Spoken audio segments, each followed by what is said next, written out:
Welcome back to Alia Code. Today we'll be discussing collision theory of reaction rates.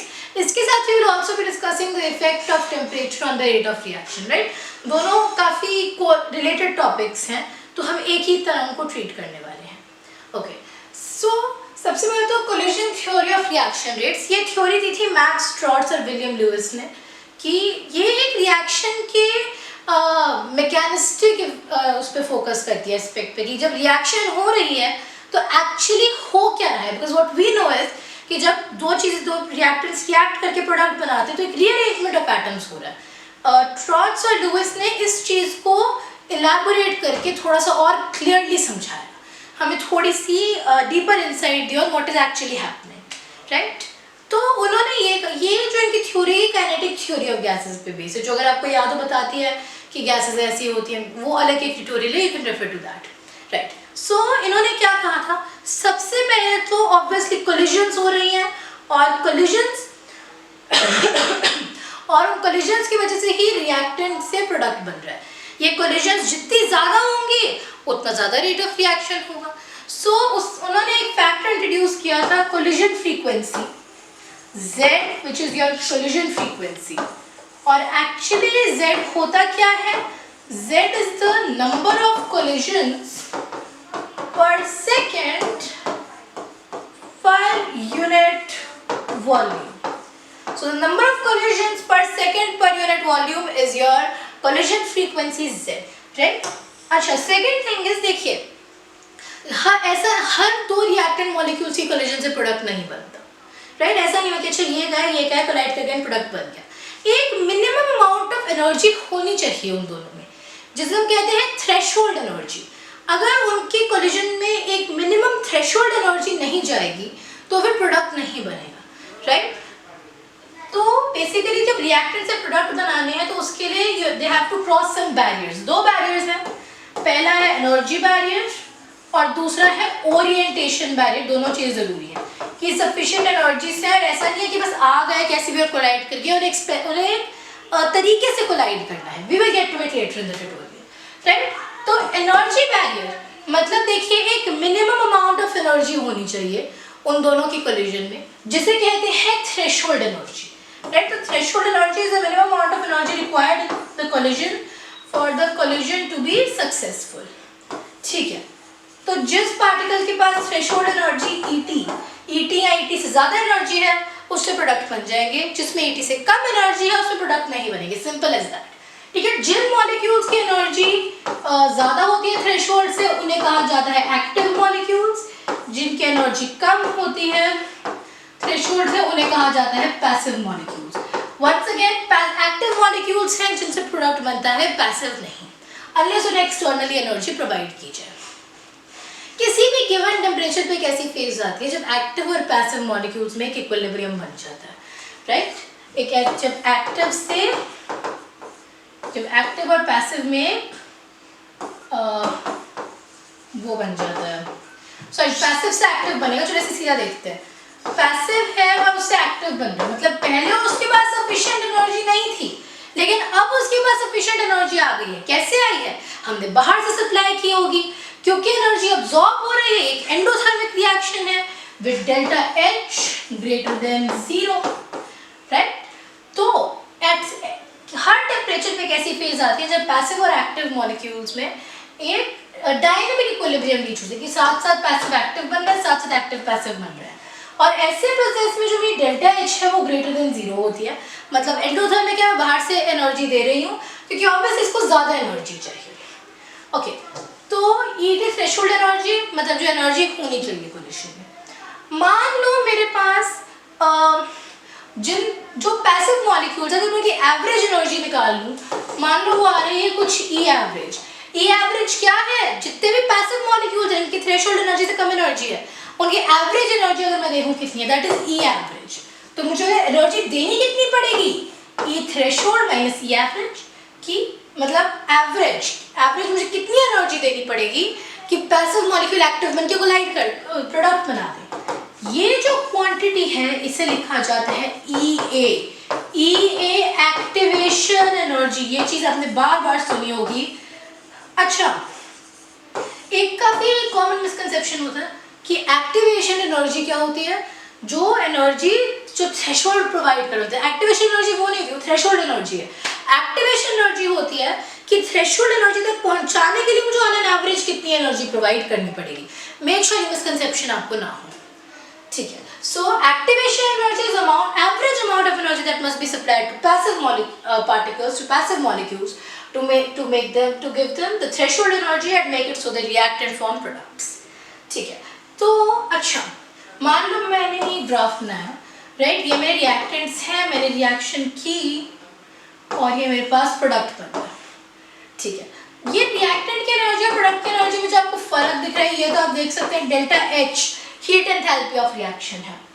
अच्छा, मुझे इतनी energy चाहिए, मतलब यहाँ से लेके ये जो वैल्यू है ना, ये मेरी थ्रेशोल्ड एनर्जी की, इतनी एनर्जी होगी तो रिएक्टेंट से प्रोडक्ट बनेगा। ये एवरेज रिएक्टेंट एनर्जी है, तो ये जो है this is activation energy for forward reaction. मतलब जब मुझे रिएक्टेंट से प्रोडक्ट बनाना है तो मुझे कितनी एक्टिवेशन एनर्जी देनी पड़ेगी, इतनी। लेकिन जो बैकवर्ड रिएक्शन है ये वाली, अब देखो तो प्रोडक्ट की एवरेज एनर्जी ये है, थ्रेशोल्ड इतनी ही रहेगी। So this is the activation energy for backward reaction.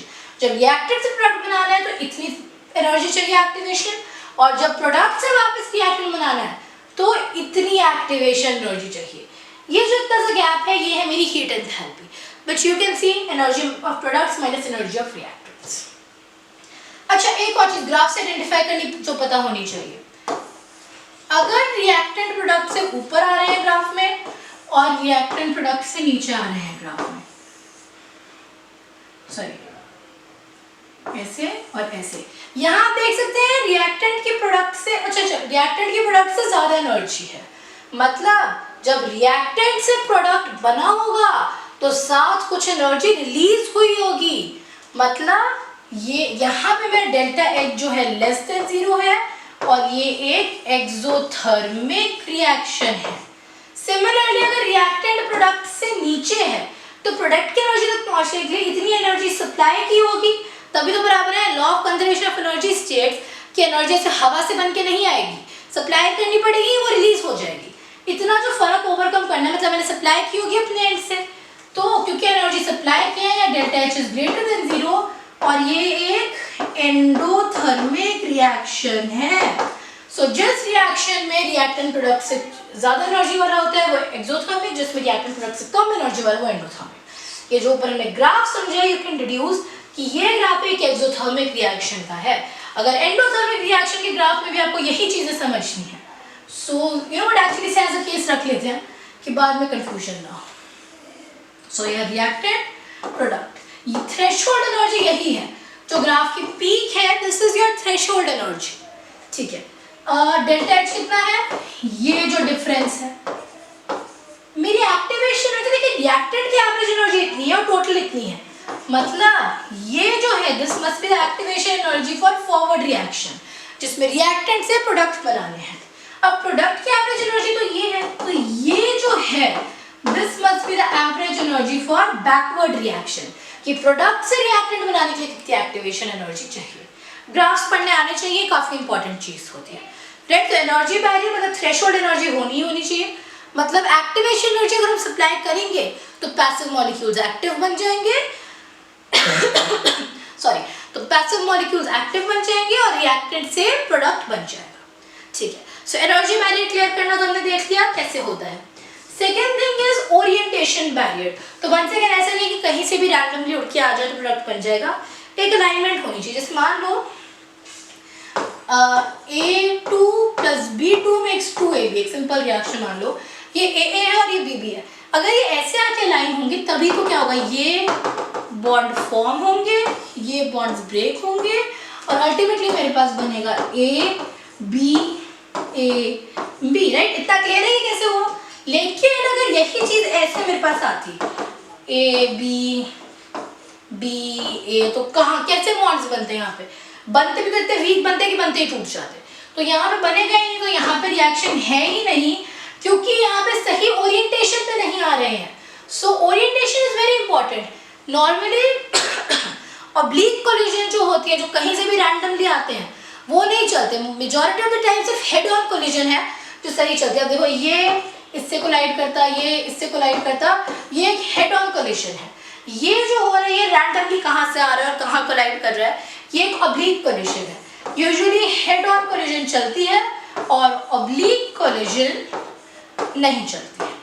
So orientation barrier, once again I will recapitulate, क्या है कि मॉलिक्यूल्स एक ऐसे हेड ऑन कोलाइड करने चाहिए, ऑब्लिक नहीं करने चाहिए, क्योंकि तभी आप देख सकते हैं बॉन्ड फॉर्मेशन इजीली होने वाली है, राइट। ये दो बैरियर्स, ओरिएंटेशन बैरियर और एनर्जी बैरियर, जब क्रॉस कर लिए तो फिर मेरी रिएक्शन होगी। तो मैं कह सकती हूँ कि जो रिएक्शन हो रही है, एक्चुअली देखो सबसे पहले कैसे मैं निकाल सकती हूँ रेट ऑफ रिएक्शन। रेट है कि कितनी कोलिजन्स एक्चुअली इफेक्टिव हैं, तो सबसे मैं निकालूंगी, पहले मैं निकालूँ कोलिजन फ्रीक्वेंसी कि 100, अच्छा चलो केस स्टडी लेते हैं। 100 में से मान लो 100 में से 80 कोलिजन्स हो रही हैं, तो सबसे पहले मैं देखूंगी कोलिजन फ्रीक्वेंसी कितनी हुई, 80/100 मतलब 0.8। तो उससे मैं देखूंगी कि अच्छा कोलिजन फ्रीक्वेंसी कितनी है मेरी 100 मॉलिक्यूल्स में, 80, ठीक है। अच्छा अब मेरे को ये 80 में से एक्टिव, इस 80 में से मेरी इफेक्टिव कोलिजन्स कितनी है, मान लो हर 100 में मेरे पास 20 इफेक्टिव कोलिजन्स आती है, मतलब रेशियो कितना हुआ 20/100। तो फिर मैं देखूंगी कि अच्छा पहले ये कर दिया, फिर मैं देखूंगी इफेक्टिव कोलिजन्स 80 में से परसेंटेज वाइज कितनी है।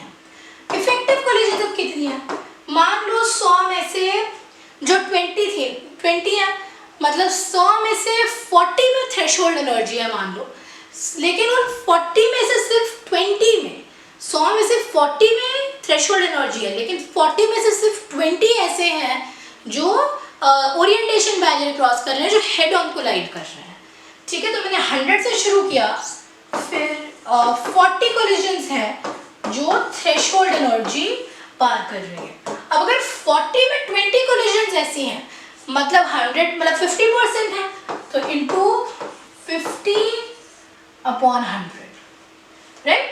तो ऐसे मैं कह सकती हूँ कि अच्छा ये जब मैंने कर दिया तो इससे मेरे पास